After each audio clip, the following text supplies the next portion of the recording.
কাঁদিস না ছোট।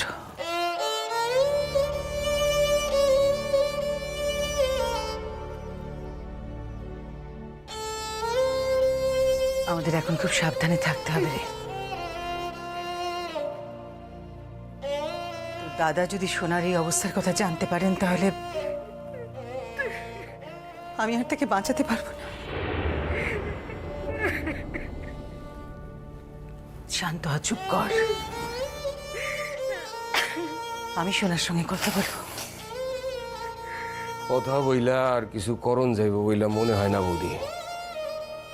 তার মানে তুমি কি বলছো ঠাকুরবাবু? চোখের সামনে এভাবে ছেলেটাকে বয়ে যেতে দেখবো, তাও কখনো হয়? আমরা বড় অসহায় বৌদি। সোনার ভিতরের কষ্টে আমরা কেউ কিছু করতে পারব না। এত গ্লানি লইয়া সে বাঁচতে পারতেছে না। হয়তো কিরণও তারে ভুল বুঝলো, আবার এই মাইয়াটার লগে তারে থাকতে হইতেছে। সে ভাইঙ্গা বাইরে আসতে পারতেছে না। জানেন দিদি, আপনি তো ছিলেন না। ময়না কিন্তু প্রকারান্তরে আম করে পুলিশের ভয় দেখাইছে। তার মনের ভাবখান এমন জানি দয়া কইরা আম করে আমগো পোলারে হাজতে ঢুকাইতেছে না, দয়া কইরা। ছোট, তুই যতবার এই কথাটা বলবি না ততবার আমার নিজের উপর এত রাগ হবে, এত ঘেন্না হবে। আমি তো জানি আজকের এই অবস্থাটার জন্য সম্পূর্ণভাবে আমি দায়ী। হ্যাঁ, কিন্তু কি করি আমি বলতো? দেখলি তো সবাই মিলে কত করে চেষ্টা করলাম, কিছুতেই পারলাম না ওই মেয়েটাকে আমাদের ছেলেটার জীবন থেকে সরাতে। তখন তো আর পারণের প্রশ্নও নাই। সারা জীবন ধইরা এখন আমার পোলাডারে ওই মাইয়াটারই সহ্য করে যাইতে হইব। তার উপরে তো আবার পোলাপান আসতেছে সংসারে। আমি বিশ্বাস করি না আমার পোলা কোনোদিন প্রতারণা করণের পোলা না। তাই যদি হইতো তাইলে কিরণের লগে বিয়ার ব্যাপারে সে এত দূর আগাইতো না। এইটা তুমি কি কও ছোট? সন্তান আসনের চিহ্ন তো একজন মা চাইপা রাখতে পারে না। সে আসলে তো সকলেই দেখতে পাইব। না, তাছাড়া দেখ ছোট, কিরণ আসার আগে ওদের মধ্যে একরকম করে এক সম্পর্ক তো ছিল। তা হইতে পারে দিদি, তাই আগে থেকে কিছু না বুঝা হঠাৎ কইরা কয়দিনের ভিতর সব বুঝতে পারলো। কই জানি কিছু একটা ফাঁক আছে দিদি। না, সে তো আমরা দেখতেই পাবো। তখন তো আর কিছু করণের উপায় থাকবে না দিদি। মুখে আমরা যতই কই না কেন, তখন কি কিছু করতে পারো? সেই কথা ঠিকই। তখন তার ইয়া কন যাইব না যে সেদিন মিথ্যা কথা কইছিলা, তাই এখন তোমারে পুলিশে ধরামু। তাছাড়া শীত হইয়া থুতু ফালাইলে তো সে আর নিজের বুকেই পড়ে বৌদি। কিন্তু এত বড় একটা ঘটনা, এটা নিয়েও মিথ্যে কথা বলছে কি করে? আমি তো ভাবতেও পারছি না। দিদি আপনিও বাইসা থাকবেন, আমিও থাকো। আর সন্তান হইলে তো সে অমানুষ হইব। ওই মাইয়ার সন্তান কোনোদিন মানুষ হইতে পারে? সে তো পরের কথা ছোট। সবার আগে আমাকে সোনারে বুঝাইতে হইব। দেখো, এই প্রকার নেশা করতে শুরু করলে তো বিশ্ববিদ্যালয়ের চাকরি কেন থাকবো না? এতটা সুনাম অর্জন করছে, সব যাইব। কিছুতেই তা হতে দেওয়া যাবে না ঠাকুরপো, কিছুতেই না। বন্ধুর মতন ভালোবেসে ওকে বোঝাতে হবে আমাদের। কিন্তু সবকিছুর পরেও বৌদি, যখনই সে দেখবো যে তারে ওই মাইয়ার লগে সংসার করতে হইব, তখনই ওই মাইয়া আমগো পোলারে শেষ করব, তারপর যাইবো আমগো বাসা থেকে। এমন একখান পরিস্থিতি তৈরি করলো যে হাম করে মাথা নত কইরা থাকতে হইতাছে। না না, কাইল ওইরকম মাইরাও তো কাম খান ঠিক করে নাই, তার লেগেই তো নত হইয়া থাকতে হইতাছে। সত্যই তো, পুলিশের কাছে গেলে জল মেলা দূর গড়াইতো।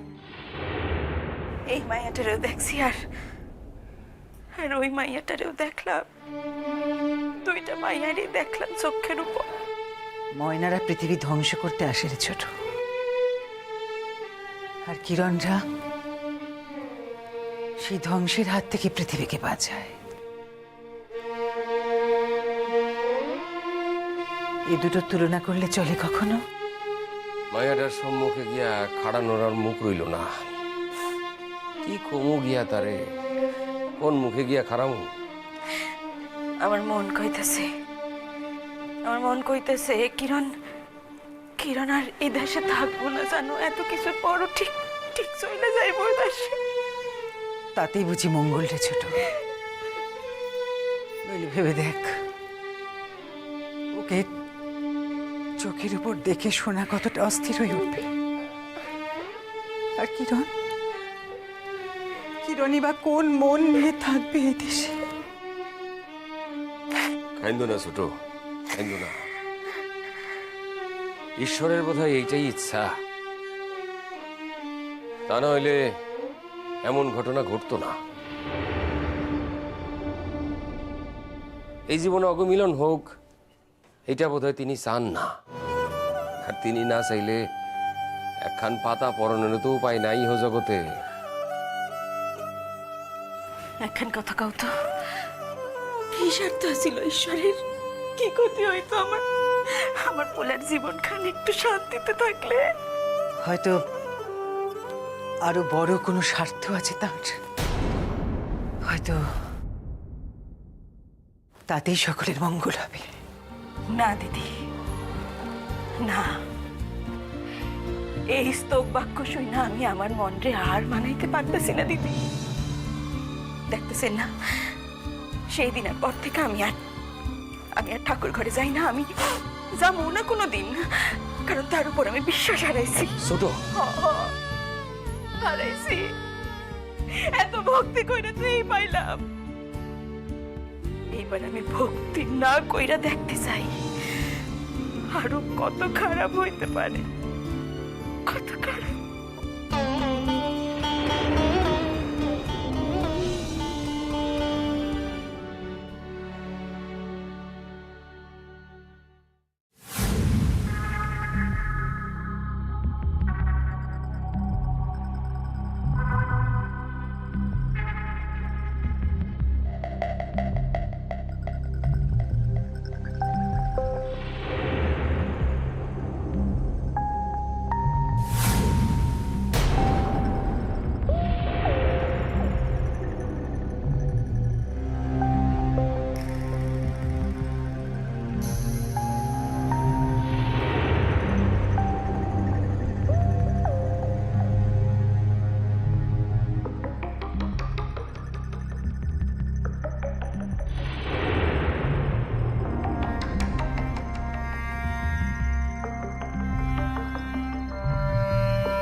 নষ্ট মায়া মানুষ খান এখন কি করতেছে কেটা জানে।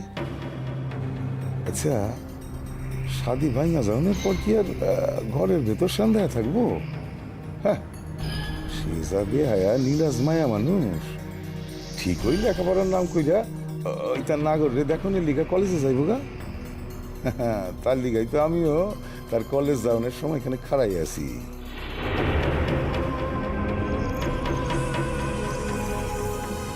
যতই আমারে জ্বালাইয়া পুড়াইয়া শেষ করিয়া থাকুন আর গিস, তোমারে শেষ জলম খান আমি দিব। শাদি ভাঙছি দেখি আবার ভাইব না যে আমার প্রতিশোধ লওয়া শেষ। না না না না, আমার শাদিয়ালা বিবিরে আমি ভোগ করতে পারি নাই, এখন তালাকালা বিবিরে ভোগ করুম। যেমন কইরাই হোক, এই ইচ্ছা খান পূরণ না হইলে আমি তো কবরে গিয়াও শান্তি পাবো না।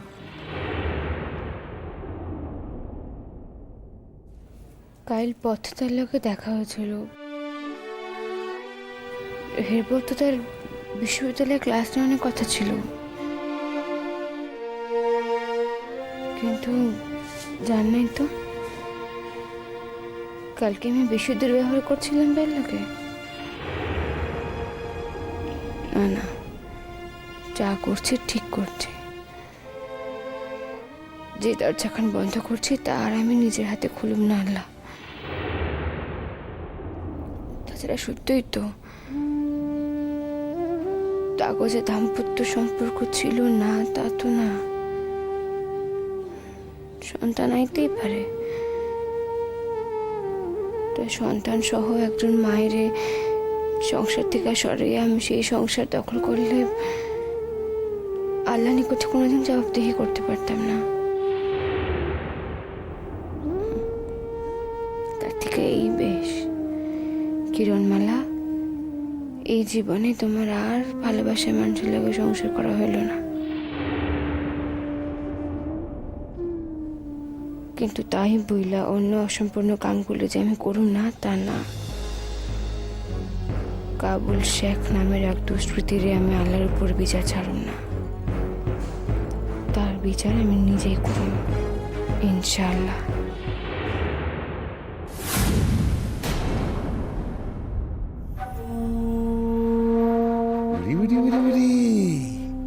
ওই তো হইতাছে নষ্টা মায়া মানুষ ঠিক পথে বাইরেছে।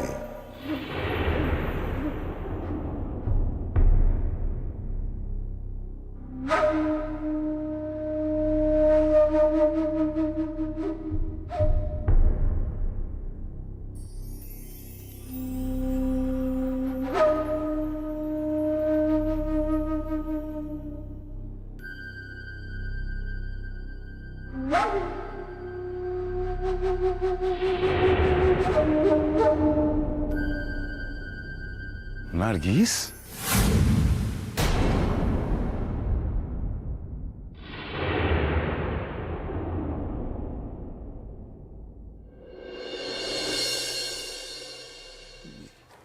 এ কি বেশ তোমার নার্গিস? আমি তো তোমার একখান খুব ভালো সংবাদ পাইছিলাম।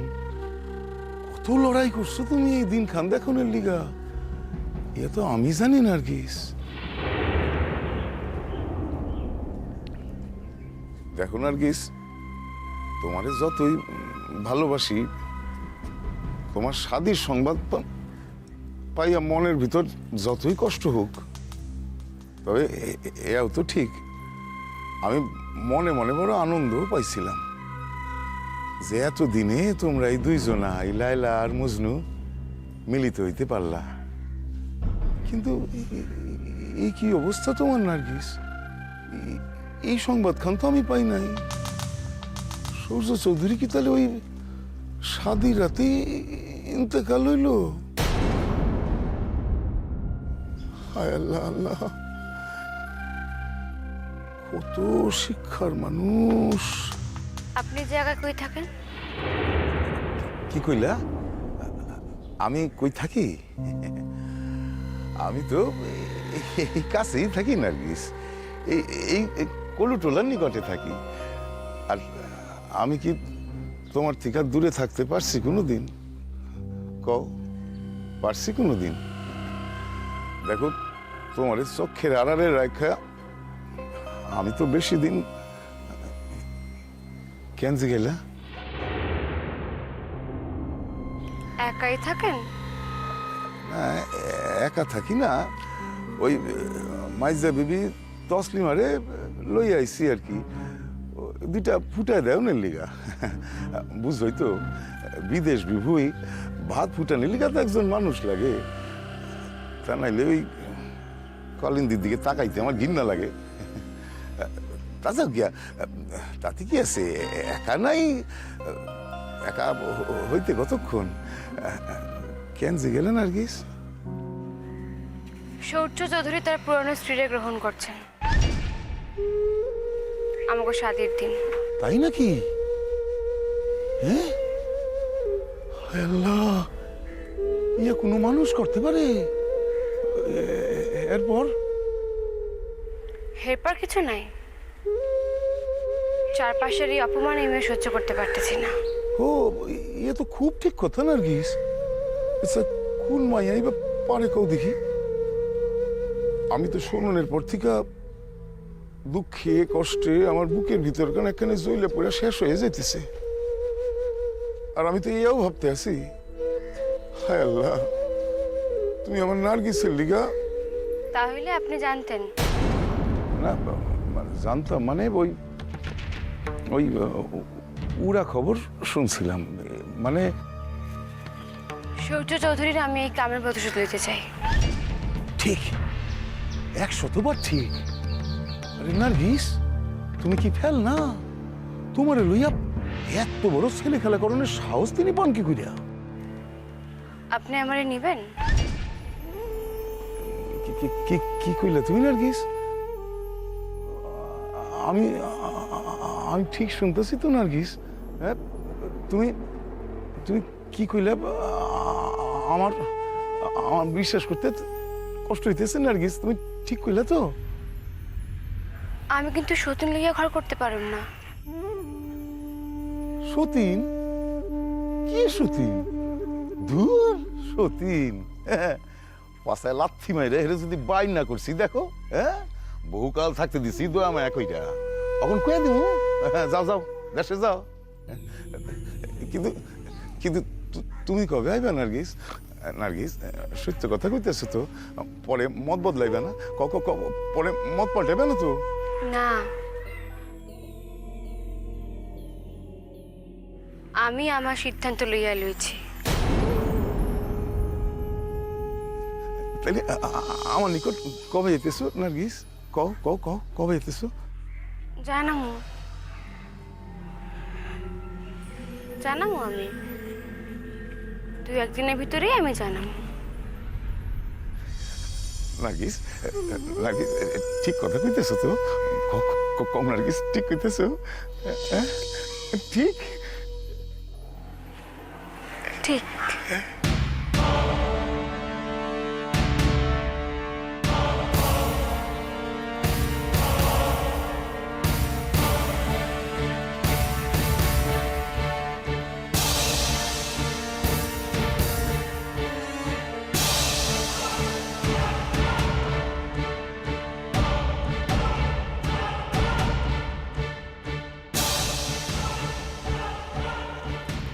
নার্গিস,